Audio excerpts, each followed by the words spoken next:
Assalamu alaikum Kırgız elim, kandайсыңар? Bir туғандар жақсысыңарбы?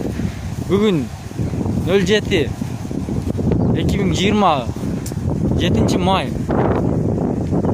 Мына кыргыздар жанагы Оренбург обласында калып кеткен кыргыздар. Кыскасы же ар эмес же бер эмес боло албай орто жолдо калып кетти. Же аяк өтө албай атабыз, же бияка кете албай атабыз. Же тамак аштан жок, эйин тала суу жок деген.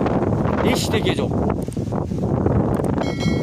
Барлыгын курсактар ач, жегенге эчтеке жок, нан жок же башка нерсе жок. Туугандар, бийликтегилер карап койбойсуңарбы?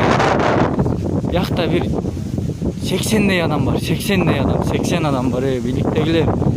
Биякта жата бербей карап койгулачы.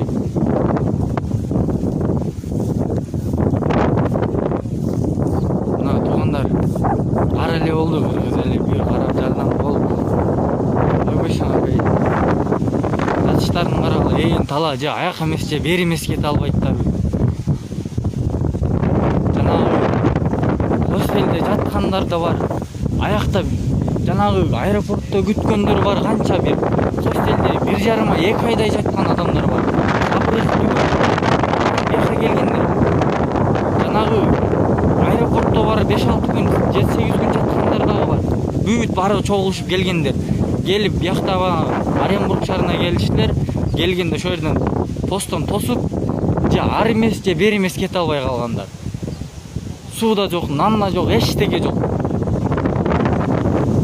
Талаада калдылар, кыргыз эли, талаада эле калып карбалдылар го. Мына карагыласаңдар, мына. Биякта эжелер ыйлап атат, алып кетип келет. Мына эжелер ыйлап атат, ыйлап. Урматтуу элим, жерим, Кыргызстаным, силерге кайрылам. Колдооңорго 1000 мертеден рахмат. Рахмат достор, ойгонгула. Бул биздин келечек, бул деген балдардын келечеги. Эртең балдарга эмне деп жооп бересиңер? Балдарыбыз каякта окуйт? Ушундай билимде окуйбу? Ушундай балдарыбыздан маңкурт болобу? Кыргыз эл, биз маңкурт эл эмеспиз. Бизди могу саясатчылар маңкурт кылды. Достор, баарын айтып берейин. Силер только мага мен алкаш, наркоман эме дебей, бизди калмактабай туругулачы, баарыңар бир точкага ургулачы, бир эле точка, мына бир эле точкага уруп туралчы. Мына Канат Хасанов айтып атат, Максат Мамутканов, Аскат Осмонов дагы жүздөгөн Кыргызстанда блогерлер чыгып айтып атышат. Мындай телефонун коюп алып. Урматтуу элим, жерим, биз шорду эл кылып коюшту. Бизди деген ушул СССРден СССР кулаганда эле Акаев келди. Ушу Акаев эчтеге бок билбеген бир академик, бул бир физик келди дагы.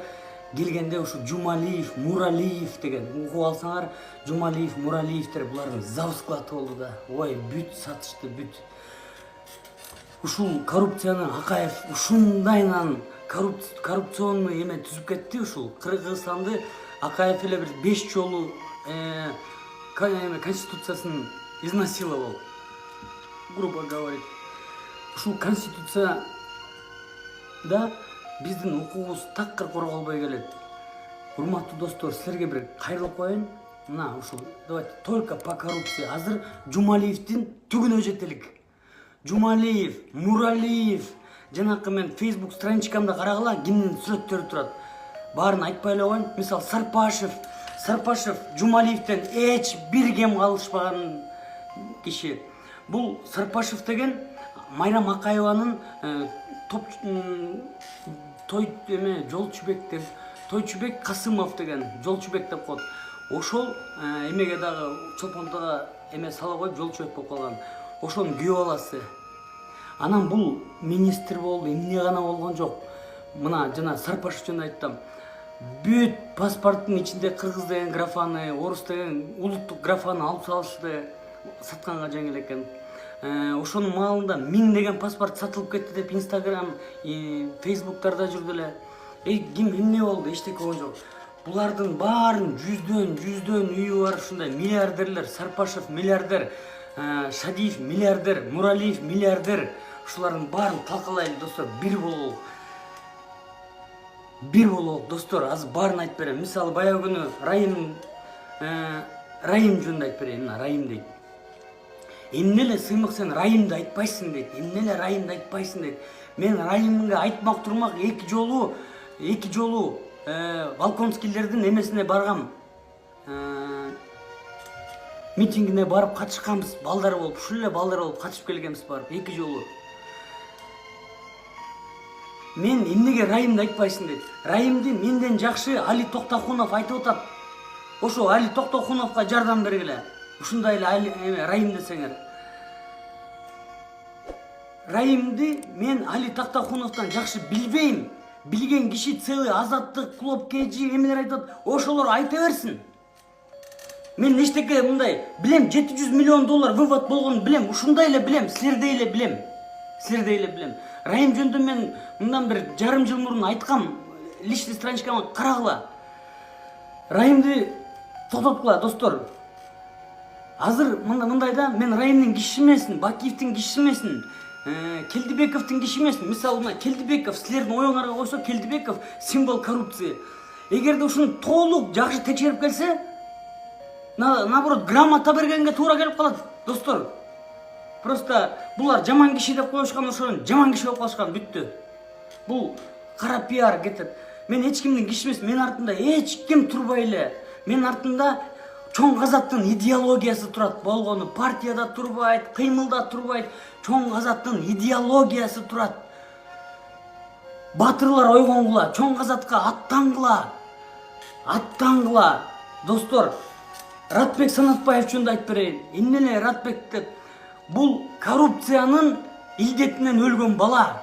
Ратбек Санатбаев өзү бронзовый призер, эм көптө чемпион мира да болду, окшойт па, молодежи бүт баары болду. Бул Ратбек менен бир 5-6 жолу сүйлөшүп, чай ичип, көп мындай момент болгон да. Ал да спортсмен, мен да спортсмен. Анан бул Ратбек эмне болуп өлдү, айтып берейин. Бул жанакы 2005 жылы революция болот. Революциядан кийин Берме Такаева бир жумадан учуп келип туруп, миллиардный капиталды ушуга жаздыртып коюптур. Ратбекке миллиардный акция бар, тигинин акциясы, мунун акциясы, недвижимое имущество, бир жумада эмнеге эмеси жетсе $1 миллиард чейин эмесин ошол Ратбектерге эметип салган. Может өзүнө жазганбы, жаздыртып салган дейт ошол. Силерде эч ким тийбейт, силер деген Кыргызстандын сүймөнчүлүгүсүңөр деп. Анан кийин ушул Ратбекте миллиардный состояние бар экенин билип, мафия ал кезде тигинин мафиясы, мунун мафия көп деме, мен бирөөнү айта албайм. Ушул муну талашып, акчасын талашып, анан өлтүрүп салышкан аягында. Ратбекти Рысбекке шылтап атышпайбы? Ал МОК болуш үчүн, МОК деген болгондо ошондо Международный олимпийский комитет ошону талашканда ошондо өлтүрүп салган, өлтүрбөй. Ратбекти пошел вон деп койсо эле кетип калмак Рысбекчи. Рысбек пошел, барай деп койсо эле кетип калат. Рысбек менен ал кезде эч ким тирешип алчу эмес. Ошол Ратбекке ошондо жаздырып салып, эмнеге айттым бул убийствону? Это все из-за коррупции. Акаевых Ратбек өлүп атат. Анан мо фейктер жүрөт. Айланайын, уялбайсыңарбы? Фейктер. Мен бирөөнөн $1 алган эмесмин деп 5-чи жолу айтылып атам. За границага барсам, пунктөрдө иштечүмүн, бир $10 000 чейин алган күндөр болду айына. Анан ошонун баарын мен дүйнө чогултканды билбейм. Мо квартирада турам ушуну мен. Анан бир 50 мамлекет көрүп, ошо пунктөрдүн акчасына көрүп салгам чыгып. Азыр бизнесим да жок, эчтекем жок. Мен үйдө китеп окуп эле отурам. Бир 5-6 жыл болду.